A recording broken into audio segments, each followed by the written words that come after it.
അപ്പോ ടീച്ചേഴ്സ് എല്ലാവരും ശ്രദ്ധിക്കുക. ഒരു പരീക്ഷ നടത്താൻ എന്താ കുറച്ച് ചോദ്യങ്ങൾ എടുത്തു കൊടുത്താ പോരെ? സിമ്പിളല്ലേ? പക്ഷെ നമ്മൾ കൊടുക്കുന്ന ആ ചോദ്യങ്ങൾ കുട്ടികളുടെ അറിവ് ശരിക്കും അളക്കുന്നുണ്ടോ?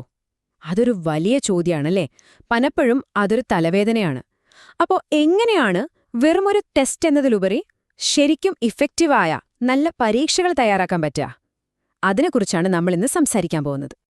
ശരി, അപ്പൊ നമ്മളിന്ന് എന്തൊക്കെയാണ് നോക്കാൻ പോകുന്നതെന്ന് വെച്ചാല്, ആദ്യം തന്നെ എന്തിനാണ് നമ്മളൊരു പരീക്ഷ നടത്തുന്നത്, അതിന്റെ ലക്ഷ്യമെന്തായിരിക്കണം, അത് കഴിഞ്ഞാൽ നമ്മൾ ബ്ലൂ പ്രിന്റ് എന്നൊരു സംഭവത്തിലേക്ക് വരും.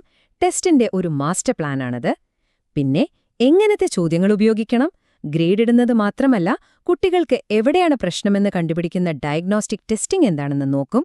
അവസാനം ഒരു ടീച്ചർക്ക് ഈ രണ്ട് ടൂൾസും എങ്ങനെ ഒരുമിച്ചുപയോഗിക്കാം എന്നും കാണാം. റെഡിയല്ലേ? തുടങ്ങാം. ഓക്കെ, നമ്മുടെ ആദ്യത്തെ പോയിന്റ് ഒരു ലക്ഷ്യത്തോടെ പരീക്ഷ നടത്തുക.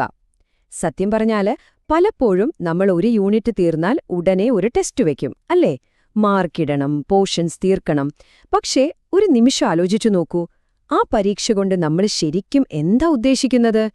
ഒരു ലക്ഷ്യവുമില്ലാതെ നടത്തുന്ന പരീക്ഷകൾ കുട്ടികൾക്ക് വെറുമൊരു ഭാരമായിരിക്കും. പക്ഷെ ഇതിനൊരു സിമ്പിൾ പരിഹാരമുണ്ട്. അപ്പോ ഞാൻ നിങ്ങളോട് നേരിട്ട് ചോദിക്കട്ടെ, നിങ്ങൾ നടത്തുന്ന ടെസ്റ്റുകൾക്ക് കൃത്യമായൊരു മിഷനുണ്ടോ? അതോ വെറുതെ കുറെ ചോദ്യങ്ങളുടെ ഒരു ലിസ്റ്റ് മാത്രമാണോ അത്? ഇത് നമ്മൾ ഓരോരുത്തരും സ്വയം ചോദിക്കേണ്ട ഒരു ചോദ്യം തന്നെയാണ്. ഈ ചോദ്യത്തിനുള്ളൊരു ഉത്തരമാണ് അച്ചീവ്മെന്റ് ടെസ്റ്റ്. ആ പേര് കേട്ട് പേടിക്കണ്ട, സംഭവം വളരെ സിമ്പിളാണ്. നമ്മൾ ക്ലാസ്സിൽ എന്താണോ പഠിപ്പിച്ചത്, ആ ലക്ഷ്യങ്ങൾ കുട്ടികൾ നേടിയോ എന്ന് നോക്കാനുള്ള ഒരു ടെസ്റ്റ്. അത്രയുള്ളൂ. അപ്പോൾ ഏറ്റവും പ്രധാനപ്പെട്ട വാക്കേതാണ്? മുൻകൂട്ടി നിശ്ചയിച്ച ലക്ഷ്യങ്ങൾ.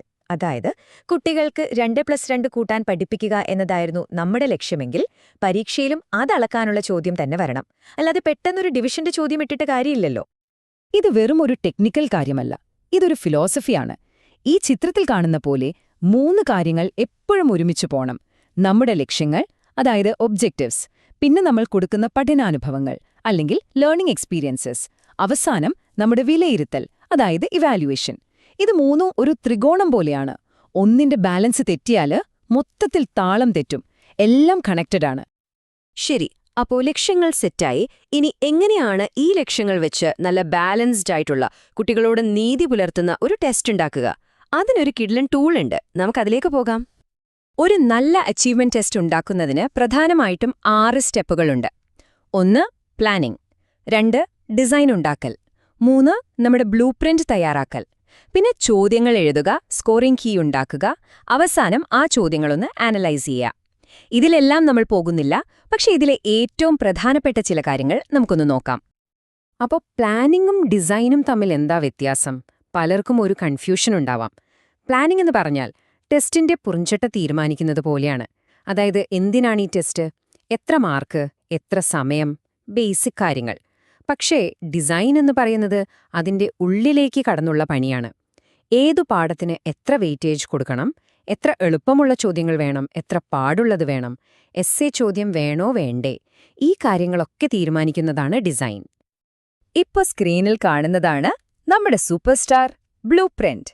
ശരിക്കും ഒരു വീട് വെക്കുന്നതിനു മുൻപ് എഞ്ചിനീയർ പ്ലാൻ വരയ്ക്കില്ലേ, അതുപോലെയാണിതും. പരീക്ഷയുടെ മാസ്റ്റർ പ്ലാൻ.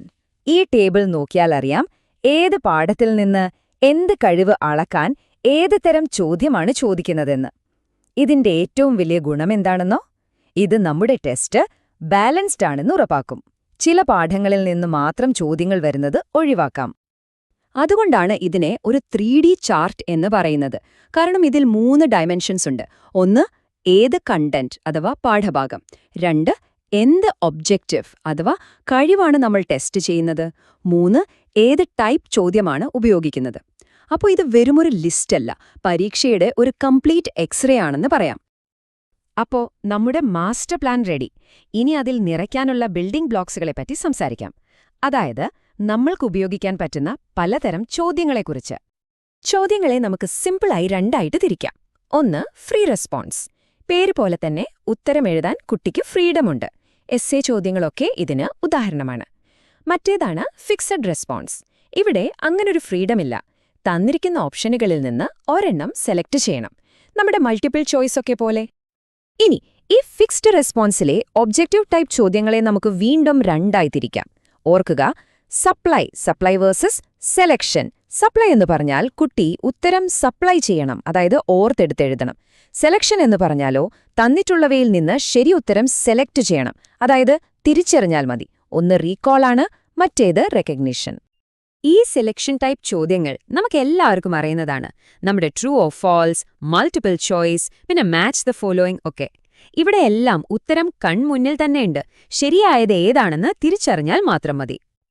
ഇനി സപ്ലൈ ടൈപ്പ് ചോദ്യങ്ങളോ? ഇതിന്റെ ഏറ്റവും നല്ല ഉദാഹരണമാണ് ഫിൽ ഇൻ ദ ബ്ലാങ്ക്സ് അഥവാ വിട്ട ഭാഗം പൂരിപ്പിക്കൽ.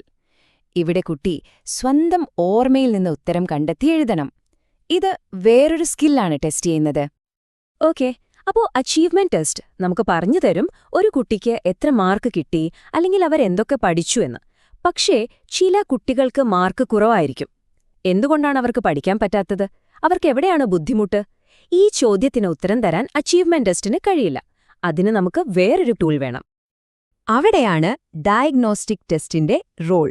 പേര് കേൾക്കുമ്പോലെ തന്നെ ഒരു ഡോക്ടർ രോഗം ഡയഗ്നോസ് ചെയ്യില്ലേ, അതേ പരിപാടിയാണിതും. ഒരു കുട്ടിക്ക് പഠനത്തിൽ എവിടെയാണ് പ്രശ്നം, എന്താണ് ആ പ്രശ്നത്തിന്റെ കാരണം എന്ന് കൃത്യമായി കണ്ടെത്താൻ ഈ ടെസ്റ്റ് നമ്മളെ സഹായിക്കും. ഓർക്കുക, ഇതിന്റെ ലക്ഷ്യം മാർക്കിടലല്ല, പ്രശ്നം കണ്ടെത്തലാണ്. അപ്പോ ഈ രണ്ട് ടെസ്റ്റുകളും തമ്മിലുള്ള പ്രധാന വ്യത്യാസങ്ങൾ എന്തൊക്കെയാണ്? നോക്കൂ, അച്ചീവ്മെന്റ് ടെസ്റ്റ് അളക്കുന്നത് കുട്ടി എന്ത് പഠിച്ചു എന്നാണ്. എന്നാൽ ഡയഗ്നോസ്റ്റിക് ടെസ്റ്റ് നോക്കുന്നത് കുട്ടിക്ക് എന്ത് പഠിക്കാൻ പറ്റിയില്ല എന്നാണ്. അച്ചീവ്മെന്റ് ടെസ്റ്റിൽ സമയവും മാർക്കും വളരെ പ്രധാനമാണ്. ഡയഗ്നോസ്റ്റിക് ടെസ്റ്റിൽ അതിന് ഒരു പ്രാധാന്യവുമില്ല. പിന്നെ അച്ചീവ്മെന്റ് ടെസ്റ്റിന് ബ്ലൂപ്രിന്റ് നിർബന്ധമാണ്, പക്ഷേ ഡയഗ്നോസ്റ്റിക് ടെസ്റ്റിന് അതിന്റെ ആവശ്യമില്ല. രണ്ടും രണ്ടാവശ്യങ്ങൾക്കുള്ളതാണ്. ഈ ഡയഗ്നോസ്റ്റിക് ടെസ്റ്റ് നമുക്ക് 2 സമയങ്ങളിൽ ഉപയോഗിക്കാം. ഒന്നുകിൽ ഒരു പുതിയ യൂണിറ്റ് തുടങ്ങുന്നതിനു മുൻപ്, അതിനെ പ്രീ ഡയഗ്നോസ്റ്റിക് എന്ന് പറയും. അതായത് അടുത്ത പാഠം പഠിക്കാനുള്ള അടിസ്ഥാന അറിവ് കുട്ടികൾക്കുണ്ടോ എന്ന് ചെക്ക് ചെയ്യാൻ. അല്ലെങ്കിൽ ഒരു യൂണിറ്റ് പഠിപ്പിച്ചു കഴിഞ്ഞിട്ട് അതിനെ പോസ്റ്റ് ഡയഗ്നോസ്റ്റിക് എന്ന് പറയും. ആ പാഠത്തിൽ കുട്ടികൾക്ക് എവിടെയൊക്കെയാണ് ഇപ്പോഴും പ്രശ്നങ്ങളുള്ളതെന്ന് കണ്ടെത്താൻ. അപ്പൊ ഇതിൽ നിന്ന് നമ്മൾ മനസ്സിലാക്കേണ്ട പ്രധാന കാര്യം എന്താന്ന് വെച്ചാല്, ഇത് രണ്ടും തമ്മിൽ ഒരു മത്സരവുമില്ല. ഇത് രണ്ടും ഒരു ടീച്ചറുടെ ടൂൾ കിറ്റിലെ 2 പ്രധാനപ്പെട്ട ആയുധങ്ങളാണ്. അപ്പോൾ നമുക്കൊന്ന് ചുരുക്കി പറയാം, നിങ്ങളുടെ ടൂൾ കിറ്റിലെ ഈ 2 ഉപകരണങ്ങൾ എപ്പോഴാണ് ഉപയോഗിക്കേണ്ടത്? നിങ്ങളുടെ ചോദ്യം എന്റെ കുട്ടികൾ എന്ത് പഠിച്ചു എന്നാണെങ്കിൽ നിങ്ങളുടെ കയ്യിൽ വേണ്ടത് അച്ചീവ്മെന്റ് ടെസ്റ്റാണ്. അതിന്റെ ഫലം ഒരു ഗ്രേഡായിരിക്കും. എന്നാൽ നിങ്ങളുടെ ചോദ്യം എന്തുകൊണ്ടാണ് അവർക്കിത് പഠിക്കാൻ കഴിയാത്തത് എന്നാണെങ്കിൽ നിങ്ങൾ ഉപയോഗിക്കേണ്ടത് ഡയഗ്നോസ്റ്റിക് ടെസ്റ്റാണ്. അതിന്റെ ഫലം ഒരു പരിഹാരത്തിനുള്ള പ്ലാനായിരിക്കും. ഒന്ന് മാർക്കിടാനും മറ്റൊന്ന് സഹായിക്കാനും. അപ്പോ അവസാനം ഒരു ഒറ്റ ചോദ്യം. വെറുതെ ഗ്രേഡ് നൽകി കുട്ടികളെ വിലയിരുത്തുന്നതിനപ്പുറം അവരെ ശരിക്കും ഗൈഡ് ചെയ്യാൻ, സഹായിക്കാൻ ഈ അച്ചീവ്മെന്റ് ടെസ്റ്റും ഡയഗ്നോസ്റ്റിക് ടെസ്റ്റും നിങ്ങൾ നിങ്ങളുടെ ക്ലാസ് റൂമിൽ എങ്ങനെ ഒരുമിച്ചുപയോഗിക്കും? ഇതൊന്നാലോചിച്ചു നോക്കൂ. ഇത് നിങ്ങളുടെ പഠിപ്പിക്കൽ രീതിയെ തന്നെ മാറ്റിമറിക്കാൻ ശേഷിയുള്ള ഒരു ചിന്തയാണ്.